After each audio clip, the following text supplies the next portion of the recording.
படிப்பு எட்டு சேனல்ல டெய்லி ஒரு ஸ்கீம் பார்த்துட்டு இருக்கோம். அதன் அடிப்படையில் இன்னைக்கு என்ன ஸ்கீம் பார்க்க போறோம் அப்படின்னா, மக்களை தேடி மருத்துவம் ஸ்கீம். சரிங்களா? இது எப்போ ஆரம்பிக்கப்பட்டது அப்படின்னா 5 ஆகஸ்ட் 2021ல தொடங்கப்பட்டது. எங்க தொடங்குனாங்க அப்படின்னா, கிருஷ்ணகிரி மாவட்டத்தில் இருக்கக்கூடிய சூலூர் ஊராட்சி ஒன்றியத்தில் இருக்கக்கூடிய சமணப்பள்ளி கிராமத்துல தான் இது உருவாக்குனாங்க. சரிங்களா? அது தொடங்குனது அங்கதான் தொடங்குனாங்க. 45 வயதுக்கு மேற்பட்டவர்களுக்கு மாற்றுத்திறனாளிகளுக்கும் இந்த திட்டம் செயல்படுது. சரிங்களா? நீரிழிவு நோயாளிகள், இரத்த அழுத்தம், சிறுநீரக நோயாளிகள் பரிசோதனைகளுக்காக வீடு வீடாக சென்று சோதனை நடைபெறுது.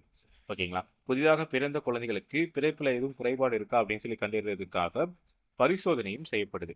சரிங்களா? இந்த திட்டத்துக்கான நோக்கம் என்ன அப்படின்னு சொல்லி பார்த்தோம் அப்படின்னா, இத்திட்டம் தொற்றா நோயாளிகளுக்கு சிகிச்சை அளித்தல், தொற்றுநோய் பரிசோதனை மேற்கொள்ளுதல், தொற்றா தொற்று நோய் பற்றிய விழிப்புணர்வை ஏற்படுத்துதல் மற்றும் வாழ்வியல் முறைகளை மாற்றுதல், வயது முதிர்ந்த நபர்களுக்கு சேவை செய்தல், அவர்களுக்கு இயன்முறை சிகிச்சை மற்றும் பயிற்சி அளித்தல், கர்ப்பிணி பெண்களுக்கு தடுப்பூசி போடுதல், தாய்மார்களுக்கு பிரசவத்துல பிந்தைய பராமரிப்பு போன்ற பல சோதனைகளையும் கொண்டு வருதல். இதுதான் இந்த மக்களை தேடி மருத்துவம் அப்படிங்கிற ஸ்கீமுக்கான முக்கியமான நோக்கம்.